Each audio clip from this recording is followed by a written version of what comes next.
বিয়ে শাদী করো, আন্তর্জাতিক চুক্তি করো, যাই করো না কেন, অটো চালাও, ভ্যান চালাও, বাড়ির মালিক হও, ব্যবসায়ী হও, যে পজিশনেই তুমি থাকো না কেন, আমি আল্লাহর পক্ষ থেকে তোমার জন্য একটা শরিয়া ঠিক করে দিয়েছি, একটা নিয়ম আমি বাতলে দিয়েছি, একটা সিস্টেম আমি ডেভেলপ করে দিয়েছি।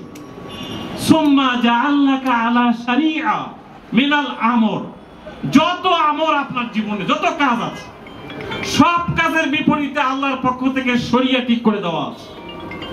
এর আলোকেই তোমার বিজনেস হইতে হবে, এর আলোকেই তোমার রাজনীতি হওয়া লাগবে, এর আলোকেই তোমার সমাজনীতি হওয়া লাগবে, এর আলোকেই তোমার ভাড়াটিয়া বাড়িওয়ালা হওয়া লাগবে, এর আলোকেই তোমার সবজি বিক্রেতা হওয়া লাগবে, এর আলোকেই তুমি অটোওয়ালা ভ্যানওয়ালা হইতে হবে।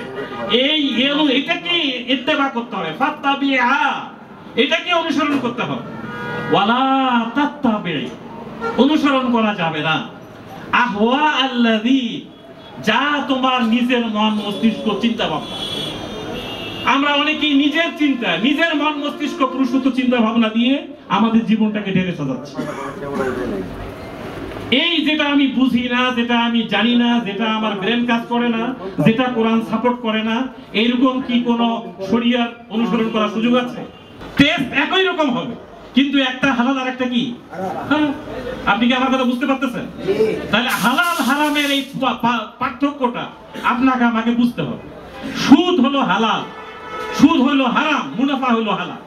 সুদ এবং মুনাফা এই পার্থক্যটা আমরা বুঝতে না পারলে বিপদ। এই কারণেই জাহান্নামে যাওয়া লাগবে।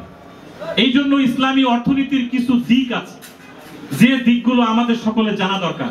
একটা হলো হিফজুল নফস, আরেকটাকে বলা হয় হিফজুল আকল, আরেকটাকে বলা হয় হিফজুল মাল, আরেকটাকে বলা হয় হিফজুল দ্বীন, আরেকটাকে বলা হয় হিফজুল নসল। এই শব্দগুলো কি আপনারা শুনেছেন কখনো? এটা ইসলামী অর্থনীতির পার্ট। এর মধ্যে একটা হলো হিফজুল আকল। আকল তো বুঝেন, আকল মানে জ্ঞান, বুদ্ধি, বিবেক, চিন্তা। আল্লাহর নবী তার মেয়ে ফাতেমার যদি কোনো গ্যারান্টি দিতে না পারে, আমার পীর সাহেব কিভাবে আমার গ্যারান্টি দেয়? বলেন ঠিক কিনা? আমি আপনাদেরকে অনুরোধ করতে চাই, ওমান আদা, তারপরেও যদি আমি বাড়াবাড়ি করি, ফাউলাইকা আসহাবুন নার হুম ফিহা খালিদুন। একদিনের জন্য, দুই দিনের জন্য না, এই জাহান্নামে চিরদিন থাকতে হবে। হুম ফিহা খালিদুন, মারাত্মক কথা ভাই, প্লিজ। এটা কোনো ওয়াজ না, আমি আপনাকে রিকোয়েস্ট করছি, এটা আল্লাহর পক্ষ থেকে নির্দেশ। এর বাইরে থাকার কোনো রাইট কোনো মুসলমানের নাই। এরপরে একটা আরো মারাত্মক, আল্লাহ বলছেন আপনি যদি তারপরেও বাড়াবাড়ি করেন, তারপরে যদি সুদ খাইতে থাকেন, তারপরে যদি অন্যায় ভাবে আপনি আপনার সম্পদ অর্জন করতেই থাকেন, ইয়ামহাকুল্লাহ, আল্লাহ এগুলোকে ধ্বংস করে দেয়। আল্লাহ তাআলা বলছেন আল্লাযীনা ইয়াকুলুনা রিবা, সমাজে যারা সুদ খায়, সুদের লেনদেন করে, সুদের সঙ্গে যারা জড়িত, সুদের যারা সাক্ষী হয়, সুদের যারা পার্টনার হয়, লা ইয়াকুমুন, কিয়ামতের মাঠে তারা দাঁড়াইতেই পারবে না, দাঁড়াতে পারবে না। ইল্লা কামা ইয়াকুমুল লাযী ইয়াতাখাব্বাতুহু শাইতানু মিনাল মাস, সে এমন ভাবে কিয়ামতের মাঠে দাঁড়াবে যেমন জিন ভূত কোন মানুষকে ধরলে যেমন অস্বাভাবিক আচরণ করে, এরকম এলোমেলো অবস্থায় সে কিয়ামতের মাঠে দাঁড়ায় যাবে। তাকে জিজ্ঞাসা করা হবে, তুমি ভাবে দাঁড়িয়ে আছো কেন? তোমার এলোমেলো দাঁড়াবার কারণটা কি? আলু ইন্নামাল বাইউ মিসলুর রিবা, সে বলবে আমি দুনিয়ার জীবনে মনে করতাম সুদ এবং মুনাফা একই জিনিস। এই দেখেন একটা গুরুত্বপূর্ণ কথা, ইন্নামাল বাইউ মিসলুর রিবা, আমি দুনিয়ার জীবনে মনে করতাম সুদ এবং মুনাফা একই জিনিস। একটু বিবেকটা কাজে লাগাইতাম, একটু যদি ভালো করে চিন্তা করে নিতাম, এটাকে হিফজুল আকল বলে। আপনার বিবেক, আপনার বোধ, আপনি এটাকে জাগ্রত রাখবেন। বিবেক বোধ জাগ্রত না থাকিলে এটা মানুষ হয় না, সে তখন তার আত্মভোলা হয়ে যায়। সে তখন সূরা হাশরে আল্লাহ তাআলা এই কথা বলছেন, ওয়ালা তাকুনু কাল্লাযিনা নাসুল্লাহ, আল্লাহ যারা বিবেক বোধ হারিয়ে ফেলেছে তাদের মতো তুমি আমাদেরকে করে দিও না। ফাউলাইকা আসহাবুন নার, আমার পক্ষ থেকে ঘোষণা, তাহলে তোমাকে আমি জাহান্নামের অধিবাসী বানাবো। নাউযুবিল্লাহ। ইসলামের নামে আবার ব্যাংক চলবে? সুদ ছাড়া ব্যাংক চলতে পারে? অসম্ভব। এখানে আমি টাকা দিতে পারবো না, এই টাকা এখানে না দিয়ে ড্রেনে ফেলাই দেওয়া উত্তম। এর থেকে ওই ডাস্টবিনে ফেলাই দিলে ভালো হবে। তবে ইসলামের নামে কোনোদিন ব্যাংক চলতে পারে না। আমরা কি এর পরেও সুদি লেনদেন করবো? আমরা এখানে হাত তুলে ওয়াদা করেছি। শুধু আমরা না, এখানে বলা হয়েছে যে ইসলামী ব্যাংকিং এর শ্রেষ্ঠত্বটা এই জায়গায় যে এই ব্যাংকটা মানুষকে সুদ মুক্ত করার আন্দোলনে নিয়োজিত। ইসলামী ব্যাংক প্রতিষ্ঠা হইলে ইসলামী ব্যাংকের মালিকগণ আঙ্গুল ফুলে কলা গাছ হবে, বিষয়টা এরকম নয়। আমাদের হাজার হাজার এটিএম বুথ আছে যেখান থেকে আমরা কোনো ইনকাম পাই না, শুধু মানব সেবার জন্য কাজ করছি। আমাদের হাজারো এখানে পল্লী উন্নয়ন প্রকল্প আছে যে বাচ্চাদেরকে আমরা বৃত্তি দেই, বিনামূল্যে আমরা গাছ লাগাচ্ছি, বিনামূল্যে আমরা কল্যাণমূলক কাজ করছি। ইসলামী অর্থনীতির মূল কথাটাই হচ্ছে মানবতার কল্যাণ, মানবতার কল্যাণ, মানবতার কল্যাণ। গত 50 বছর আমাদের মেহরাবগুলো থেকে ইসলামের শ্রেষ্ঠত্ব আমাদেরকে বুঝাতে এই জাতি সক্ষম হয়নি।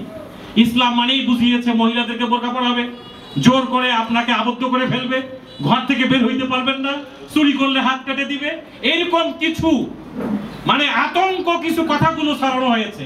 কিন্তু ইসলামের সৌন্দর্য এই জাতির সামনে আমরা তুলে ধরতে পারিনি, তুলে ধরতে পারিনি।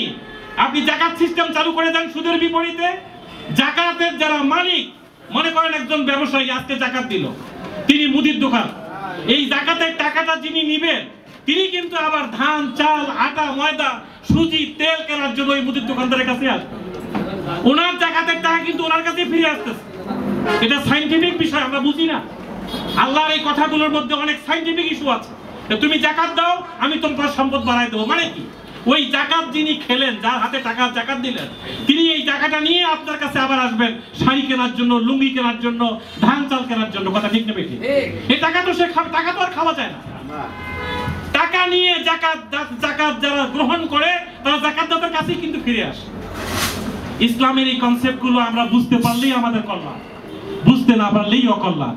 আসুন আমরা সব দল, মত, ধর্ম, বর্ণ নির্বিশেষে আমরা এই নয়াডিঙ্গির প্রত্যেকটা ইঞ্চি মাটিতে আমরা ইসলামী ব্যাংকের পতাকা উত্তোলন করতে চাই।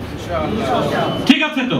আপনাদের যে সমস্ত আত্মীয় স্বজন দেশের বাইরে আছে, যারা আপনাদের যেখানে আছে, একেবারে ছাত্র, শিক্ষক, নারী, পুরুষ, হিন্দু, বৌদ্ধ, খ্রিস্টান, সকলের ব্যাংক ইসলামী ব্যাংক, মাই ব্যাংক, এটা আমার ব্যাংক।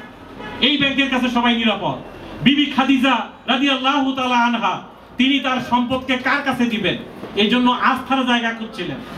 আস্থা হিসাবে যাকে পেয়েছেন তিনি হচ্ছেন মুহাম্মদ রাসূলুল্লাহ সাল্লাল্লাহু আলাইহি ওয়াসাল্লাম। এদেশের মানুষ তার টাকা ব্যবহার করার আস্থার জায়গা পেয়েছে ইসলামী ব্যাংক বাংলাদেশ। গত 5 তারিখের পরে অনেক ব্যাংক টাকা দিতে পারতেছে না, কিন্তু আমি নিজেই আমার ব্রাঞ্চ থেকে 2.5 কোটি টাকা পর্যন্ত পেমেন্ট দিয়েছি। এটা আল্লাহ তাআলার মেহেরবানি, কি বলেন ঠিক কিনা? এবং এখানে মুদারাবা, মুশারাকা, বাই মুআজ্জাল, বাই সালাম, এই বিষয়গুলো আমাদের জানতে হবে। আমরা আস্তে আস্তে এখানে প্রোগ্রাম হবে, আপনাকে ডাকা হবে, আমরা এগুলো কথা বলবো।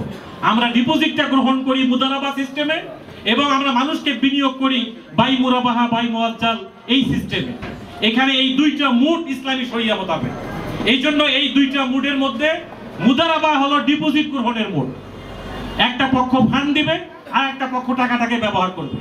আল্লাহর নবীর কাছে ফান্ড দেওয়ার পরে আল্লাহর নবী মুদারিব হিসেবে দায়িত্ব পালন করেছেন এবং ফান্ড দিয়েছেন খাদিজা রাদিয়াল্লাহু তাআলা আনহা, তাকে সাহিবাল মাল বলে। আপনারা যখন ডিপিএস করেন, এফডিআর করেন, তখন আপনারা সাহিবাল মাল, ব্যাংক এখানে মুদারিব। এইভাবে আমরা শরিয়া মোতাবেক ব্যাংকিং করে আপনাকে লাভ দেই। এই লাভটাই হচ্ছে হালাল, এটা আপনার জন্য বৈধ, এর মধ্যে কোনো সন্দেহ নেই। আল্লাহ তাআলা আমাদের সকলকেই ইসলামী ব্যাংকিং, ইসলামী অর্থনীতি এর আলোকে নিজের জীবন, এই সমাজ, এই দেশ গঠন করে এই ব্রাঞ্চটাকে একটি মডেল ব্রাঞ্চে পরিণত করার জন্য আমাদের এগিয়ে আসার তৌফিক দান করুন। আমার তৌফিক ইল্লা বিল্লাহ। আসসালামু আলাইকুম ওয়া রাহমাতুল্লাহ।